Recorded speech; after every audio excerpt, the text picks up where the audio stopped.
I'm Clint Lambert, host today of Village in Motion. It is Thursday, July the 27th, and today on Village in Motion we have two people from the Council's Resident Life Committee who are going to be talking about resident life and the various things the committee does in regards to that, and they do things for all of us as residents. And we welcome Betty Chrisman, who is the Council Liaison to Resident Life Committee, and Nancy Weimer, who is the chair of the Resident Life Committee for the Council. We welcome both of you ladies. Thank you. Thank you. Glad to have you with us today. What is the Resident Life Committee? What does it entail? Either one of you. Well, we have a group of 12 people. Okay. And it covers a lot of things. We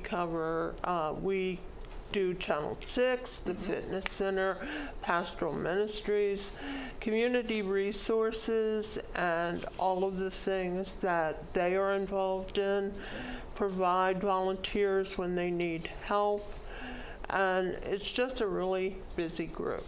It really is. I was president of the council for 3 years, and during that time my wife spent a year as chair of the committee, and she used to call it the garbage committees because it's kind of like everything I couldn't figure out what else to do on the council. I assigned it to the Resident Life Committee. It's kind of, you guys kind of get everything, don't you? We do. We really got a lot of different things. Betty, you're on the council and you're the liaison to the committee. Yes. What is your role in regards to that? My role primarily is to assist Nancy in the chair of the council. I represent the resident council and what we are proposing to do, what we're doing, letting the committee know as we go throughout the year. I'm a very active observer, a consultant, if you will. We talk about things that we should be doing perhaps in the future, the things we're doing currently, expressing my thoughts on how things should be done. I have to stand back when we take a vote on something because that would be kind of a conflict of interest. And just reporting on committee issues, things that the residents bring up to the council. So I'm kind of the interface between the council, letting them know what's happening with the residents, and then working with the committee in resolving some of those issues and making things better for the residents here at Grand Spring. You were elected to the council, right? Yes. And that was what, 2 years ago? 1 year ago. 1 year ago. Yeah, this is my first year. First year. You've been very active this year. Oh, it's been busy. And you then appointed Nancy as the chair, right? Yes, I of the did. Committee. Yes. Okay, in regards to it. And then you have, Nancy, you said you have 12 people, 12 other residents on board in regards to that. And those 12 residents volunteered. Yes. Right? Yes. Yeah. And then the council selects the people that then are appointed to the different committees. Yes. Okay. And it sounds like you've got a good group. Yes, we do. We have some that work extremely hard, and we try to pitch in and help everywhere where the resident coordinators need help with the things that they do. Okay. So, and then we also, the council has the listening post, and they get a lot of comments from residents, and when they're looked at, a group of those comments usually get turned over to our group to look at and to see what we can do with those. One of the most recent things was the easels that are used. Yes. And the easels were actually kind of dangerous. People were running into them with their chairs, knocking them over with their canes. They were hitting people in the head. Ooh. So we we looked at it, and we found a new type of easel that has just a single post that comes up. And we brought them in on a trial basis at Woodland Skies. Okay. That was where we had the majority of the complaints from. Okay. And they were so overwhelmingly received that everyone wanted to know when we would have them any other places. Well, Right. couldn't we take, of the 3 easels, put 1 in each community? And we really didn't want to do that, so we did get them approved, and we ordered 9 additional easels. Great. So we have 3 in each neighborhood, because that's the maximum that are allowed to be out at one time. So only 3 per neighborhood at any one time. And Yes. how long is a display allowed on an easel? They are normally up for 72 hours. Okay. So on the weekends, if that's when they're ending, a lot of times volunteers take them down. Oh, But okay. 72 hours is the maximum that they're allowed to be on display. And we ordered 3 additional easels, a part of that 9, so that we would have a spare in each neighborhood in case one would break, Right. or, we would have a problem. Now, the one thing is, the easels are not adaptable in all areas. Right. We were approached by the puzzle people, and they wanted them there, but they cover their puzzles with a heavy Mylar sheet, and they just wanted to topple over, so they are not able to be used in that area. So they're not usable in every single aspect, Right. but for most of them. And they were just really, I can't even begin to tell you how overwhelmingly. Positive things are. Yes. That's I wonderful. had people approach me at dinner that I had never met or seen before and thank me for getting those. So, Well, they look nice, they're functional. In regards to it, I can certainly see why you couldn't put something too heavy on there, because of the way they're designed, and it would pull it forward Yeah. in regards to that. But then, we don't use, and it's nice not to have those 3-legged easels all around for us to trip over and catch things on everywhere. Yes. So, very nice. With that, will these easels be the transition to our new electronic boards eventually? I mean, that we suppose are going to get down the line. Has been any discussion about that? probably, but it takes a long time to get something Right. done here, as you well know.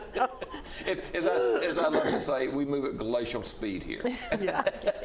And I'm not sure that they will ever be able to be totally discontinued, Okay. but they have certainly made a big impact. A very positive impact. Yes, they have. And so I thank you in regards to it. I mean, it's really nice to have the new easels up, and they look nice, and they're out of the way in regards to things. What other kind of projects are you doing with the committee? We just completed, we just completed a project where we revamped the monthly activity calendar. We were asked to look at what had been done in the past and see if we could make some recommendations. Excuse me. Kimberly Nelson obtained, I think, calendars from 6 or 7 other Green Spring communities, and we went Erickson through those, or communities. Erickson communities, yes. And we went through those looking for things that we could use in our calendars. And what we ended up with is moving the format from portrait to landscape. We put in grid lines so it was easy to follow across on a day as to what was happening. We put the beginning hours and the end hours of activities. We isolated what was happening each day by highlighting a single day, and it was just easier to locate things. Grouping what was happening at the different times and in the different venues. We used a larger font. We went to 14 font as opposed to 12. Yes. We changed the style of the font. We went to Arial, which is much easier to read, and it's just crisper.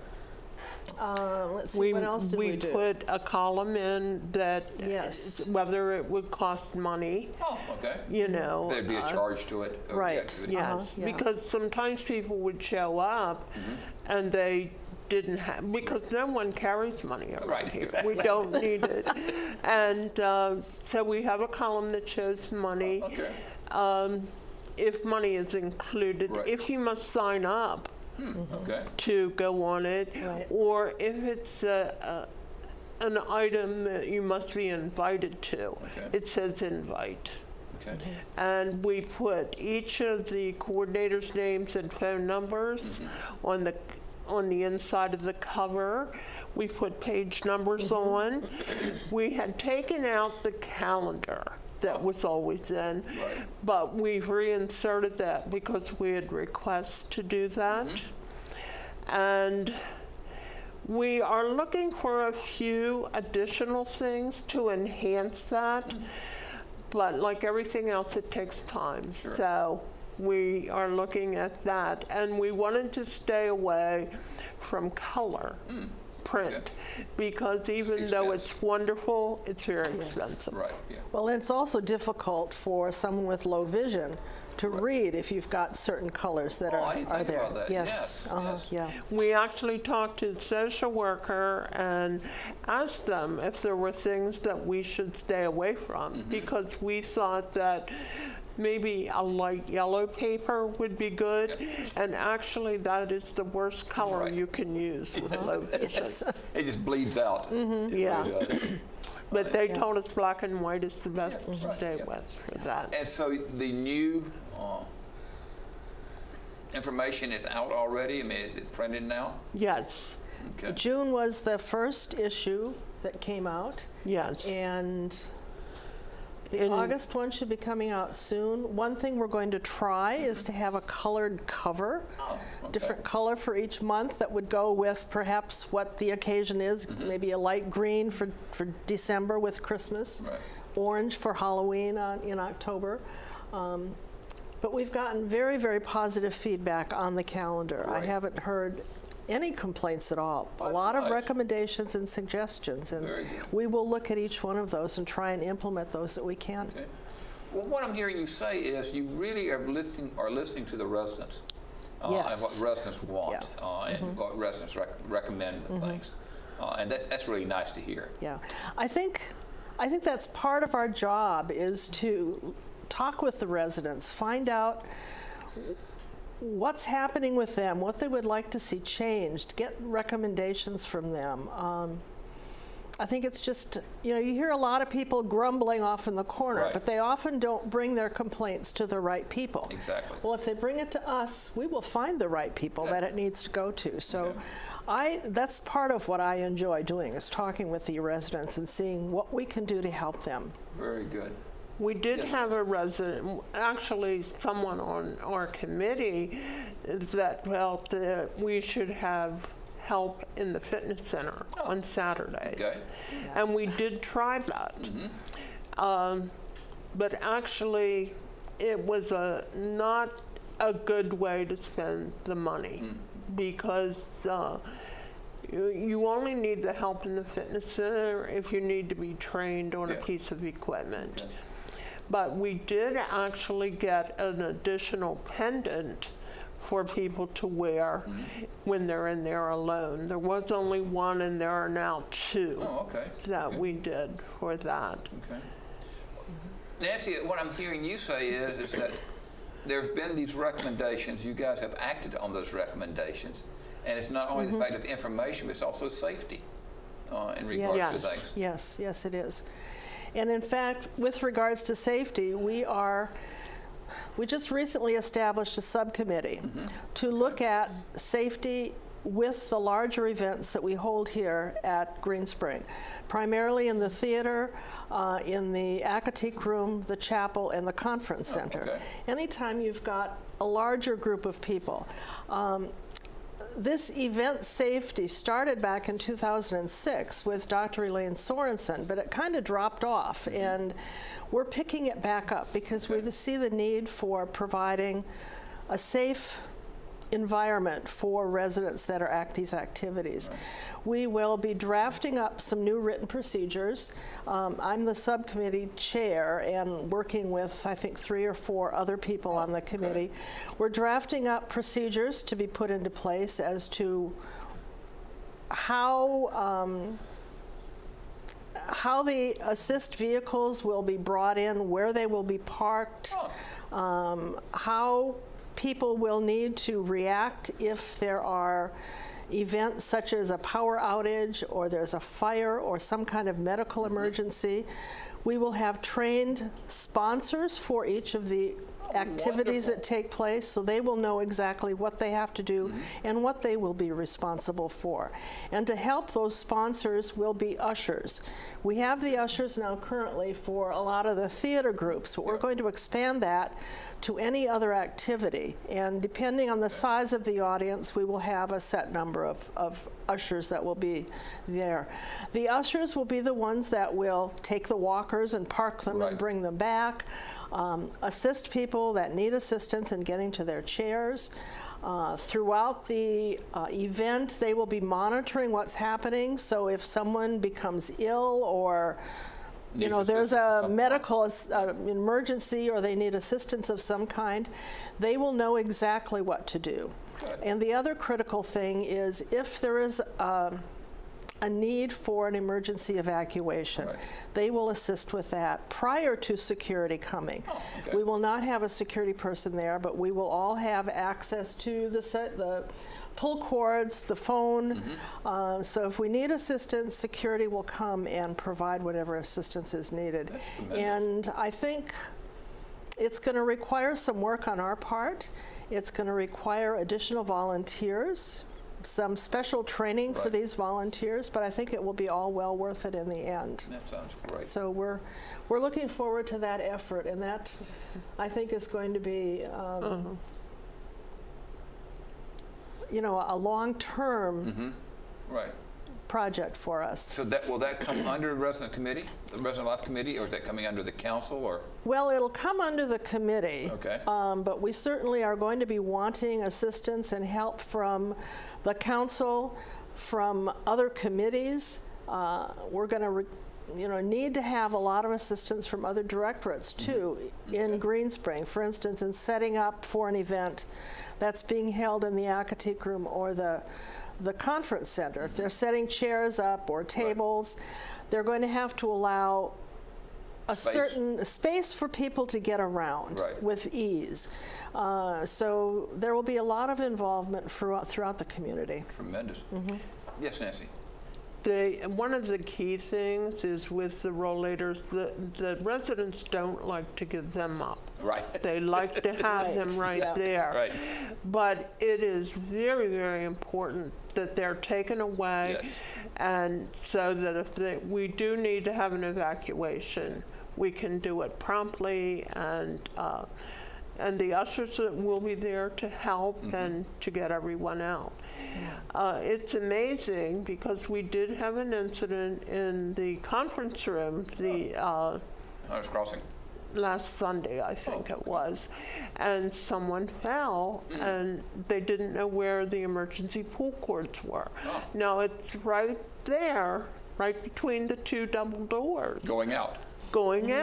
But when someone gets excited, it's very difficult to just remember those things. But most of us don't look for where the pull cords are. I mean, and it's just kind of like when you said that, I thought, okay, where are they in that room? And you have to visualize where they are. And if we don't usually look that way or we don't see them, and no one reminds us. So I think it's really, will be helpful for you guys to do this and make people aware of our surroundings.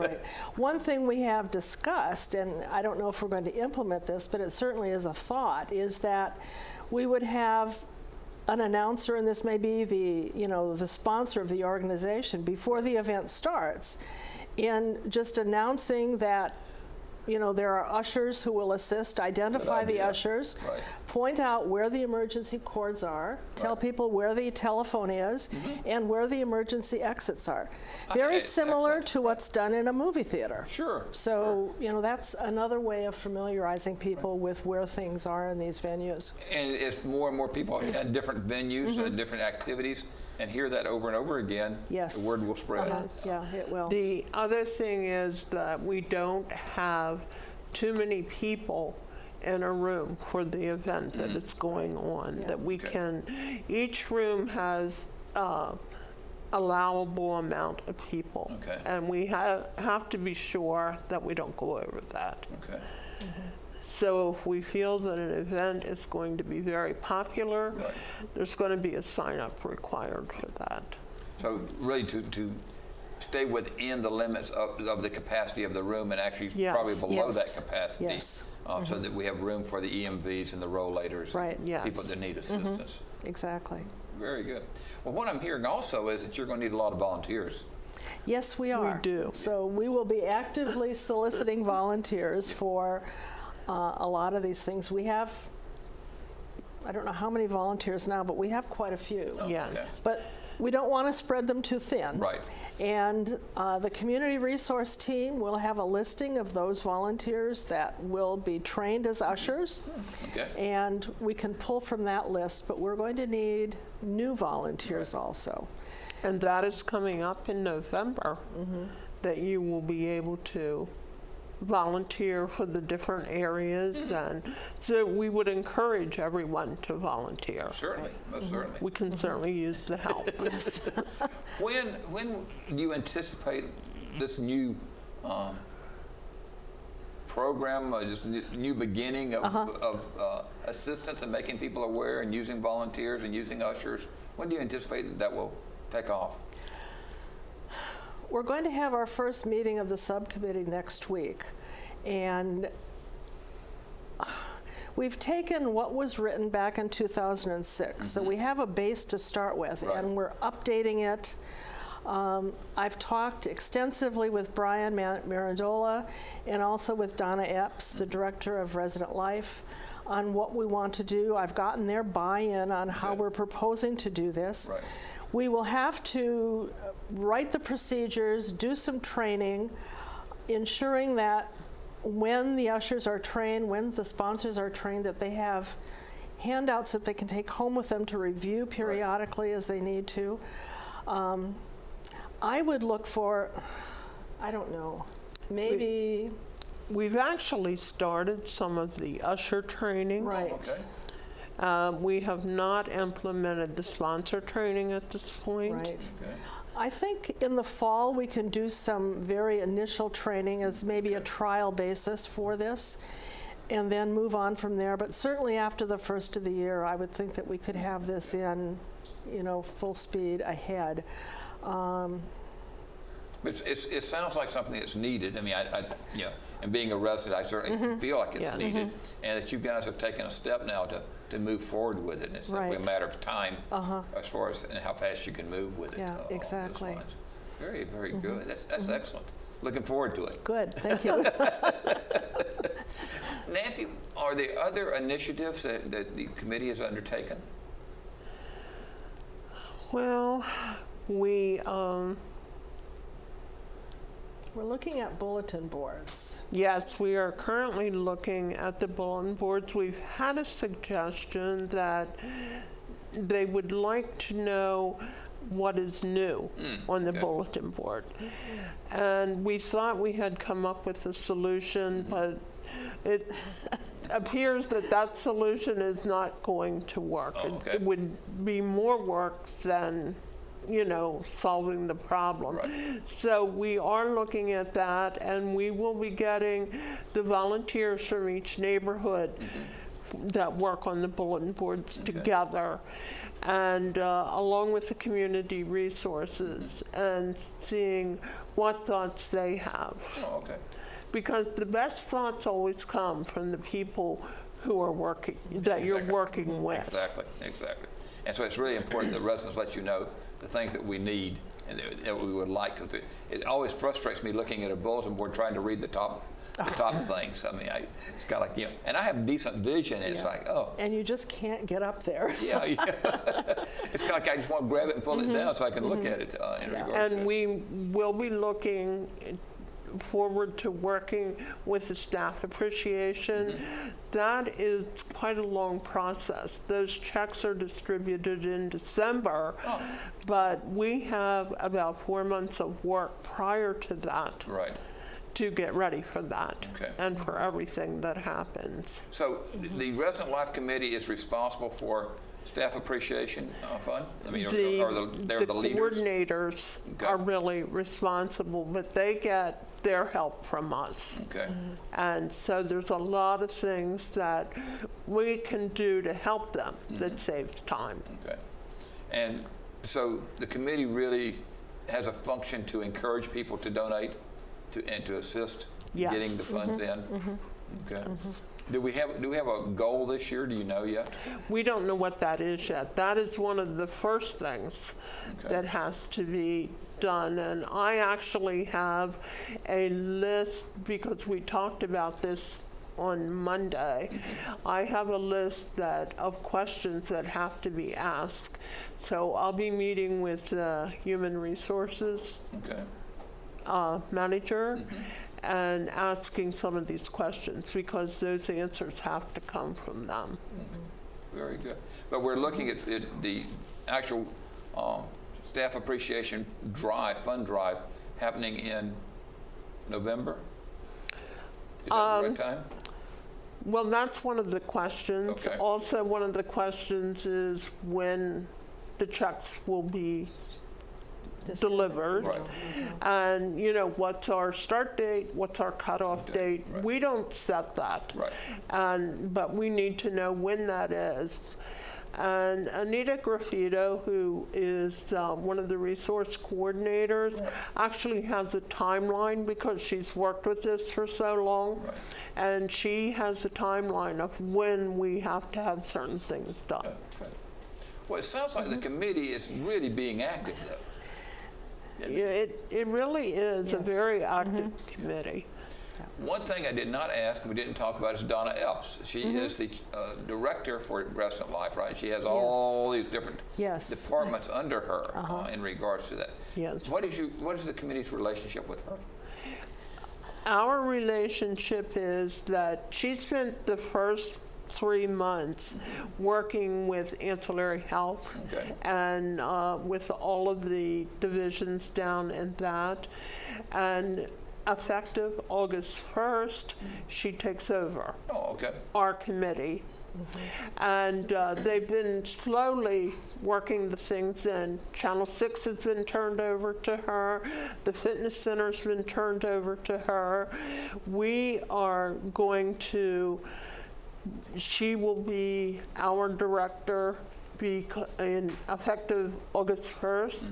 Kimberly Nelson has been wonderful. She's been the acting director, and she's been a lot of help to us. She's actually been wonderful. And then later in August, the resource community people will be turned over.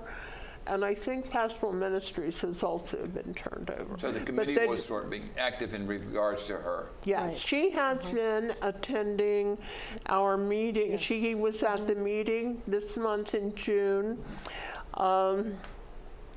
She wasn't able to come in May. She was there for just a little while in April, so we could introduce her Right. to everyone. So it is a very large job for her. That it is. And Nancy and I have met with her periodically since she arrived in March, just to talk to her about what we're doing, to Right. kind of familiarize her with what her role will be Right, in regards on to the the resident life side. And she's been very, very helpful. I'm really looking forward to working with That's her. great. She seems like a really nice person. Yes. Oh, she and is. very She's- energetic. she's and very nice. Very motivated. Yes. In regards to Another thing that we do, Cliff, is we do all of the reimbursements for the residents groups that are run. There are guidelines to that. There's only a maximum amount of money that you can get from that Right. in a year. But you have to complete a registration form, reimbursement form, along with your receipts, and then we have a subcommittee that works on that to approve or disapprove. Okay, all right, sounds good. So, very active, Yes. lots of things going on, always need volunteers. Encourage residents to sign up to volunteer. Yes. Encourage residents to sign up to run for the council. Yes. And to be chairs of the Yes. different committees, as well as to serve on the committees. So, this has been wonderful. I love having both of you on today, and I have learned a tremendous amount about resident life and all the things that are going on there, and wish you all the best. Thank you very much. Thank you. Our pleasure.